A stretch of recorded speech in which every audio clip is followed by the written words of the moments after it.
Panglima Andika, Mabes TNI tangani kekerasan prajurit di Kanjuruhan. Ya, kalau yang terlihat di viral kemarin kan itu bukan dalam mempertahankan diri atau misalnya bukan, itu termasuk bagi saya sudah masuk ke tindak pidana karena orang lagi mungkin juga tidak berhadapan dengan prajurit itu, tapi diserang. Kita satuan akan menelusuri dulu, biarkan kami tuntaskan sampai dengan besok sore. Kita janji sampai dengan besok sore, tapi juga kami sambil menunggu apabila ada video-video lain yang bisa dikirim ke kami, siapa tahu ada penonton yang saat itu juga mengambil video yang bisa menjadi bahan melengkapi investigasi dan proses hukum. Salah satunya seperti itu, makanya Pak Kapolri sudah mengambil langkah secara cepat, ya, tidak usah menunggu perintah, dan yang jelas apa yang menjadi arahan Bapak Presiden itu menjadi pedoman Bapak Kapolri langsung bekerja. Oke, saat ini kan yang 4 tadi sudah diperiksa sebagai saksi dulu ya, tapi kan dari proses pemeriksaan saksi, mekanisme gelar perkara, tim hari ini sudah meningkatkan statusnya dari penyelidikan menjadi penyidikan.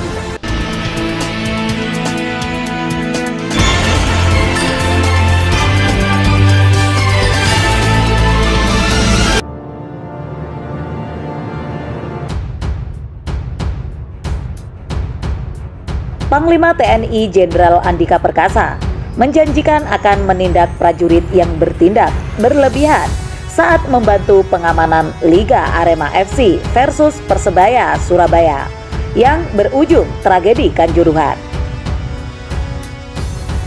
Ya, ditangani kita Mabes TNI, ujar Andika di kantor Kemenko Polhukam, Jakarta Pusat saat ditanya wartawan mengenai siapa yang akan menangani dugaan pelanggaran prajurit tersebut.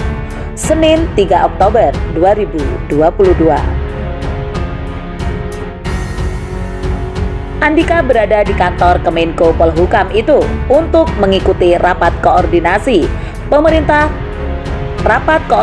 pemerintah terkait tragedi Kanjuruhan Malang pada Sabtu 1 Oktober 2022.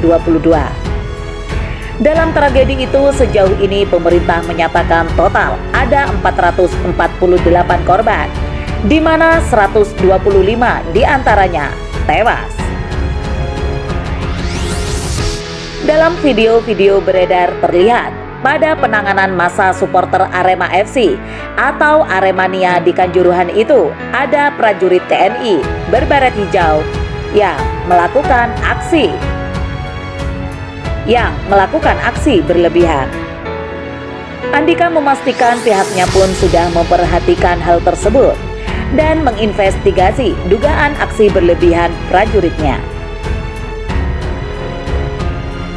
Ya, kita sudah sejak kemarin sore melakukan investigasi, sekaligus kita lanjutkan dengan proses hukum. Karena memang yang viral itu kan sangat jelas tindakan di luar kewenangan. Begitu kata Andika. Jadi kalau KUHPM pasal 126 sudah kena, belum lagi KUHP-nya. Jadi kita tidak hanya akan mengarah pada disiplin, tidak, tetapi pidana juga. Begitu tegasnya. Andika pun menghimbau kepada warga apabila memiliki rekaman video yang memperlihatkan aksi berlebihan prajurit di luar yang sudah viral, agar dikirim juga ke pihaknya. Kita juga menghimbau apabila ada video-video lain yang beredar. Kan ada beberapa yang ada 2 atau 3 versi. Tetapi kalau ada video lain yang juga memperlihatkan secara clear, kita akan bisa menindaklanjuti sebanyak mungkin. Karena memang tidak boleh terjadi lagi dan bukan tugas mereka untuk melakukan yang terlihat di video itu, kata dia. Ia menyarankan video itu untuk dikirim ke Puspen TNI atau bahkan ke dirinya langsung. Sementara ini sambungnya, pihaknya belum memeriksa satu prajurit pun dan belum bisa mengungkap satuannya karena masih berproses sambil menunggu apabila ada video lain. Nanti ditelusuri dulu, biarkan kami tuntaskan sampai besok sore. Kita janji. Kami juga sambil menunggu kalau ada video lain yang bisa dikirim ke kami. Siapa tahu ada penonton yang ambil video yang bisa jadi bahan lengkapi proses investigasi, kata Jenderal Bintang 4 itu. Sebelumnya menyikapi tragedi Kanjuruhan, Presiden RI Joko Widodo menyampaikan 4 perintah kemarin. Salah satunya memerintahkan Menpora dan Ketum PSSI untuk melakukan evaluasi menyeluruh tentang pelaksanaan pertandingan sepak bola dan prosedur pengamanan penyelenggaraannya. Presiden Joko Widodo juga memerintahkan Kapolri melakukan investigasi dan mengusut hingga tuntas. Dalam rakor di Kemenko Polhukam yang menindaklanjuti perintah Presiden itu pada Senin siang ini, Menko Polhukam Mahfud MD menyatakan perintah memutuskan membentuk Tim Gabungan Independen Pencari Fakta atau TGIPF tragedi Kanjuruhan. Tim itu akan dipimpin Mahfud yang anggotanya terdiri atas lintas sektor dan kelembagaan. Mahfud menjanjikan daftar anggota tim itu akan ada 24 jam ke depan dan akan bekerja setidaknya 2-3 pekan.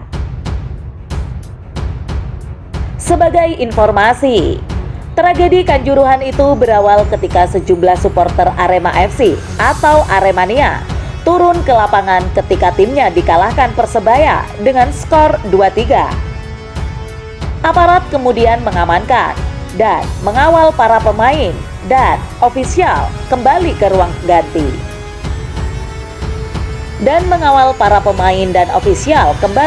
ganti. Selain itu, mereka pun mencoba untuk membuyarkan massa di lapangan hingga menggunakan gas air mata yang juga berdasarkan kesaksian dilontarkan pula ke arah tribun. Para Aremania yang berada di tribun pun panik sehingga berdesak-desakan keluar dari stadion. Di tengah kepanikan itu, banyak penonton mengalami sesak nafas, terjatuh, dan terinjak-injak hingga tewas.